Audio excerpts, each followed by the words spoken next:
Hey y'all, today I'm sharing my homemade foliar feed fertilizer recipe. This is a really cheap fertilizer recipe.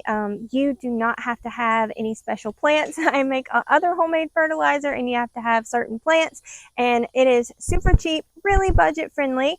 But before we get into that, I was going to share a few things. I've had people stop and ask how I am able to keep my garden going through the summer. I live in the South and we have a lot of issues with drought and things like that, and it is really tough to keep a garden going in the heat of the summer. But the first thing with all of this is you need to know what works where you're at. So for us here in the South, we have figured out that raised beds makes a big difference. We started out doing tests, and I suggest that you do lots of experiments, and we tested in 5-gallon buckets with all kinds of different soils, and we tested all kinds of different methods, and that's how we discovered that we liked raised beds. We like that even better than containers because I found that you have to water it less. I like to lazy garden, so it makes it a lot easier. Other things we have tested is different soils. Where we're at, we would have to add so much amendments and so much to the soil to get it to be somewhat decent. So we have found that soil is a big thing, and we have found not buying the bag soil is the way to go, but to go to like cities where they do take all of like the yard waste and the wood chips and those types of things and compost them down, and that is the best soil. We have tried lots of different things, and that has been the best. If you don't have a truck or anything to do that, you can always have it delivered, and some places even deliver as well. So I suggest looking into that. That is great. Other things that I do is I also use a few other amendments like alfalfa pellets, bone meal, and blood meal. I don't use very much of that. I use just a little bit because I have to do everything on a budget, but I do use some of that and have found great results, as well as my homemade fertilizer. I make that out of several plants that I have, and I have videos on that too. But that is some of the main things. Other things that I do also that I just remembered, I also only use rainwater. I don't use the city water. It has lots of chlorine in it, and I have found that the plants love that. I even do that with my indoor plants, and they really love that. So that is another big thing that I have found, and I try and do all of this as organically as possible. And those are like the main things that I found. Also, another thing I was going to say, we have tried doing the back to Eden method where we're at, and we did not have very good results with that. We found that we had even more pest issues and more disease issues whenever we did that, as well as I had more issues with snakes. The first little baby copperhead I found was in the wood chip pile. So I am not a big fan of the back to Eden method, plus the weeds just take over. So I am not a big fan of that, but the compost is, for me, the way to go, as well as some of these homemade fertilizers. They make a really big difference.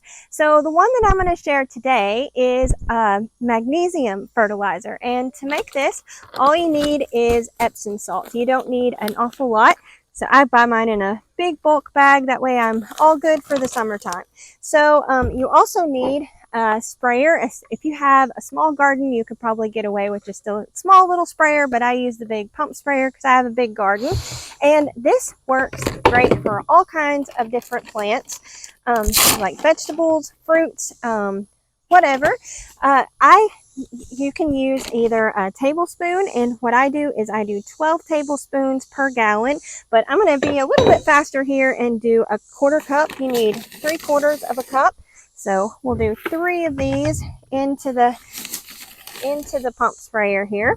These things are awesome. So we'll add that in, and I'm going to go ahead and use my rainwater. And if you're using rainwater, be sure and be careful to try and get as few like debris and stuff like that in there, because these can get clogged up.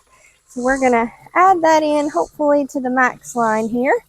Trying to watch it, make sure I don't go over. I may not have got quite enough of water, but we're almost there. So we'll go ahead and add that in. and get it really good and tight. This is sometimes hard, and through the years, this is where they start to fail, here or the pump sprayers. Okay, so after you got that, I want to give it a good shake. I go sideways, up and down, all over, and shake it all up and get it mixed in really, really good. And then, okay, we will head over to the garden. Y'all can kind of see. We got to pump it. Oh yeah, pump it. That is an important part of the pump sprayer. Thank you. What would I do without someone helping me? I'm a wreck. Okay, so we'll keep pumping that. Almost there. Another important step of the pump sprayer. Okay, so I don't know why it doesn't want to go down. Oh, I just don't have the strength. There we go. Okay, so we'll come and look at the garden for a little bit. You can see we have an in-ground garden that we did this year that's not the best, but you can tell how much better the raised beds are, how good the plants are with the blooms. Oh my goodness, there's the tiniest little bee. Can you see it right here? It is so tiny. Look at that. Oh, it was so cute. I don't know if you can see it, but it's adorable. Tiny little bumblebee.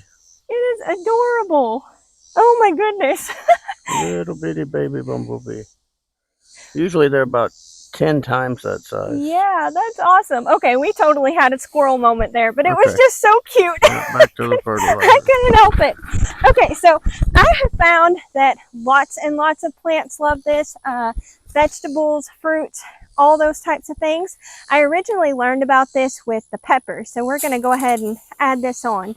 Now, whenever I learned about this, I also learned that you do not want to add this type of fertilizer until your plants start to flower, like your tomatoes and peppers especially.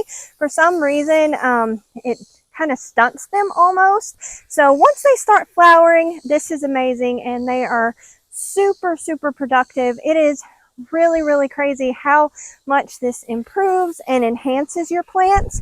And it is so neat too. The next day you can come out here and the plants will be even greener than they were before. I'm not sure exactly what the magic is behind it, but this has worked wonders, especially for our peppers. But we found that everything really benefits from it, but peppers especially. So this is one of the things that I have done that I absolutely love, and like I said, it makes a tremendous difference, and especially in your production of your vegetables and fruit plants. We even do it to our fruit bushes and trees and those types of things.